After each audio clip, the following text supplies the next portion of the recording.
friends, Peggy Hall back with you from thehealthyamerican.org. Are you thinking of traveling to Europe? Well, you might want to think again, especially if you are a person who values your privacy. This month and over the next several months, there is going to be a rollout of a non optional collection of your fingerprints and a facial scan. These are your biometrics. And this is going to be required for you to provide along with your passport when you enter nearly any European country. That means instead of getting a passport stamp, you're going to have your face and fingerprints scanned, your entry and exit times recorded digitally, and we're told that this data is going to be stored for 3 years. Of course, then they're going to destroy it and wouldn't never use it against you now, would they? I'm about to share with you all of the details of this program, and I'm going to answer the question whether or not you can opt out, what you can do, where these biometric data scanning requirements are going to be, exactly which countries, and we're going to listen to a short video from a very chipper PR person who's trying to put a spin on this in our non-spinning world. Before we do any of that, hop on over with me to noblegoldinvestments.com. And this is a way that you can actually keep your money safe. And gold basically has gone mainstream, and you're seeing it everywhere. Prices keep climbing. Every day, more and more Americans are catching on to the power of gold. And you probably are wondering, how exactly do you take advantage of it? How do you invest in a way that's safe, simple, and built for the long run? Well, that's where Noble Gold Investments comes in. Their specialists are trained to help investors like you go from confused to confident, from wondering what is next to knowing exactly what to do. So whether you're looking to roll over an old 401k into a gold IRA, or whether you want to get your hands on some of these physical coins and bars delivered right to your home, Noble Gold makes the process simple, safe, and stress-free. You'll get step-by-step guidance, transparent pricing, and a US-based service team that has handled over $2.5 billion in precious metals transactions. So with Noble Gold Investments, protecting and growing your wealth isn't just their job, it's their commitment. So go to noblegoldinvestments.com. You can get a free wealth protection kit, and with your qualified account, for this month, you can get a 10-ounce silver American flag bar. You see the picture here, and a 1-ounce silver American Eagle proof coin. And that is available for you with your qualified account. So hop on over to noblegoldinvestments.com. I'll have the phone number for you to call in the description box, along with the disclaimer. All investments carry a risk. There's never a guarantee of any kind. So get your questions answered by the experts over at noblegoldinvestments.com. Friends, we are talking all about this digital tracking that is going on here in Europe. So the information that I am sharing with you comes from this website called ETIAS, the European Travel Information and Authorization System, and it is going to be fully rolled out by April of 2026. I am filming today, October 13th, 2025, so you still have a chance to travel without participating in this.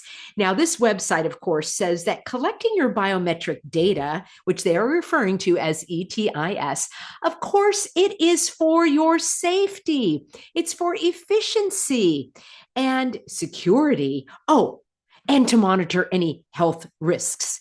So this is going to screen and track and control all travelers from visa-exempt countries who are entering these European countries that are part of what's called the Schengen zone. And that's this right here. So I've got a map for you, and I also have a list of countries for you. It's basically every country in Western Europe and a few countries in what we would call Eastern Europe, like Hungary. And I am lucky because I had the good fortune to travel over many years of my life. And when we look at a list of countries, let me increase this size here for you. Countries that are a part of this, let's see, there are 27. I think actually there might be more countries that have been added. I've already traveled to Austria and Belgium. I've been to Denmark and Finland and France and Germany and Greece and Italy. I've not been to Hungary or Iceland or Estonia or Croatia. Those are also on the list. I've not been to Latvia, but I've been to Liechtenstein. I've been to Lithuania. Not Lithuania. I've been to Luxembourg, have not been to Malta. I've been to the Netherlands, Norway. I was a world traveler. Have not been to Poland. I've been to Portugal. Have not been to Slovakia or Slovenia, but I have been to Spain, Sweden, and Switzerland. And you know, over the last few years, of course, with all of the hogwash that was sloshed all over us, many people did not travel, and a lot of people thought, hey, I should travel now. Well, if you are from the United States, Canada, Mexico, Argentina, Brazil, Chile, or Uruguay, you're required to go through this program. If you're from Asia, including Australia and New Zealand, you are also required to go through this program. And you know what's weird is a lot of people said they don't mind. I do want to go back, friends. If you'll notice that the countries that are not listed here include, actually what I should say is the countries that are not listed here include United Kingdom. So you could travel to Scotland, you could travel to England, you could travel to Wales, and also Ireland still is going to be doing the passport stamps, and also Cyprus. So you could still travel to those countries without participating in doing this new kind of documentation. So what you have to do is you have to go to the ETIAS. You'll need to do your biometric passport, and you'll need to do your fingerprints. You'll need to give them an email address. And of course, you have to pay your €20 fee. And you have to have the special biometric passport, which means it has to have a chip in it. In a moment, I'm going to answer the question whether or not you can opt out and what you can do. And then we're going to finish off by listening to a short video of a woman who is really promoting this. What's strange to me and what's startling to me is the number of people that are going along with this. And they're saying, you know what, it's faster, it's easier. The airport is already taking your picture the minute you enter. I grabbed these off of Facebook. I'm not active on Facebook. I'm not active on Instagram. I do have accounts on both those platforms, but I don't post there. And I haven't for many, many months. In the case of Facebook, it's been a few years, I think. But here, Wendy says, already had these biometrics in Rome. We went through an automatic gate with no agent. Kevin says a sovereign country has every right to know who is coming and going out of their country. I'm good with this. And then Sherry says some European countries have already had this for years. The difference is that you could have opted out. That's the difference. And now, as of April 2026, you will not be able to opt out. And we're not talking just at airports. We're talking at any port of entry. So if you are going in by ship, maybe you're doing a cruise, maybe you are doing the Channel and you're traveling by train from London to Paris, you will have to go through this. Now here, this person says, I wonder if some European Union airports have been beta testing this. We were invited to a biometric screening station earlier this year at Schiphol Airport in Amsterdam when we were flying KLM and transiting through. They weren't even staying. So that's the other thing. Even if you're just traveling through Europe, you have to go through this. It was so quick and easy. You see how they're falling for it. My fingerprints are already on file a few places as part of background checks. So I really don't care about them being collected for something that will actually make my life easier. Well, I ask you, friends, how do you like them apples? How do you like being treated like a suspect?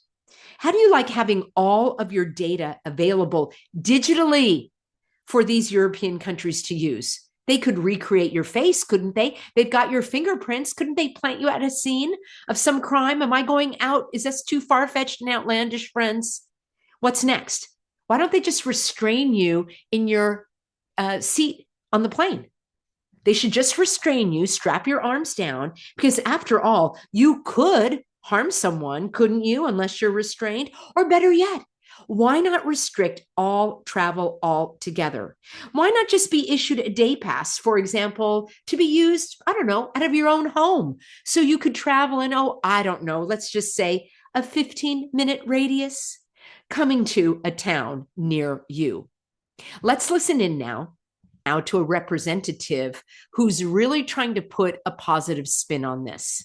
It is simply the cost of 2 to 4 minutes to get us registered, and that allows for 3 years of movement across borders. This weekend, so on Sunday the 12th of October, starts the beginning of a 6-month process of what is called EES, the installation of the entry and exit system for travellers going into the Schengen zone within the EU.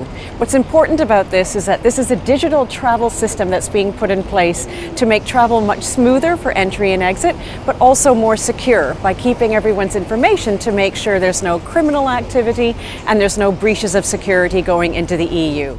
Did you hear that? To make it more secure by keeping your information. When non-EU travelers enter any of the 29 participating countries, they'll have their fingerprints scanned and facial images captured at immigration booths. The system records passport details, entry and exit dates, and even refusals of entry. This data is stored for 3 years and automatically renews with each border crossing. Kiosks are being put into entry ports, so it'll be land ports, sea ports, railways especially, and airports. What's critical about this is that a traveller will approach the kiosk and enter in their biometric data. So it'll be a facial scan and it'll be taking fingerprints. But for travellers under the age of 12, there's no fingerprints being taken. So why is the EU implementing this system? Security is the primary driver. The EES aims to prevent irregular migration, detect identity fraud, and help authorities track overstayers more efficiently. Traditional passport stamps can fade, be forged, or misplaced. The digital system eliminates these vulnerabilities while supporting broader efforts to combat terrorism and organized crime. The rollout will take approximately 6 months because we're only looking at, from this weekend, about 10% of the kiosks being put in place. It's an enormous investment in terms of the infrastructure and the training that needs to go in place. So you'll still go to airports and to train stations and you may have your passport stamped. But slowly, the teething process will happen, implementation will happen, and hopefully by April 2026, all of us will simply be able to avoid the little stamps on our passports and go straight through scanners and into our destination. Did you hear that? Treating you like an infant. You're going to go through the teething process. They're conditioning you. We don't want to deal with little tiny stamps now, do we? Oh no, what a bother. They might fade or be forged. After all, we're all potential terrorists. So instead, we'll have to give up our facial data, our biometrics, and our fingerprints. There are always going to be concerns about data privacy, but interestingly, those concerns are actually concerns that are not needing to be worried about, because all of this is to keep us safer rather than the other way, because ultimately when we're looking at pure passports and the manual processes, there are risks of criminal intent, there's risk of identity theft, and there's risk equally of those systems being breached, and as we've seen with some airports, the entire network dropping. So by doing this, we're minimizing and mitigating against those risks. And there you have it, friends, a completely brainwashed person who is willing to give up freedom for security. So what can you do? Well, you can travel to those countries before April 2026, or you could restrict your travel to the United Kingdom. You could go to Ireland, or you could go to any other country that is not a part of this ETIAS. And most importantly, we need to stand against this here in the United States. The question is, can you opt out? And the answer is no, it is not optional. It is mandatory. The only ones that are not subject to going through this are residents of these countries, long-term residents, passport holders, or long-term visa holders of these countries. Otherwise, if you want to visit one of these Schengen nations for either travel or pleasure or even passing through, you are required to comply with these draconian measures. Let me know in a comment what you think about this. Have you traveled to Europe? Do you plan on traveling to Europe? And if so, are you going to be going before April 2026? I look forward to your comments. Get on my free Substack, peggyhall.substack.com, and I'll have this all summarized for you in a written format. And I look forward to seeing you in tomorrow's broadcast.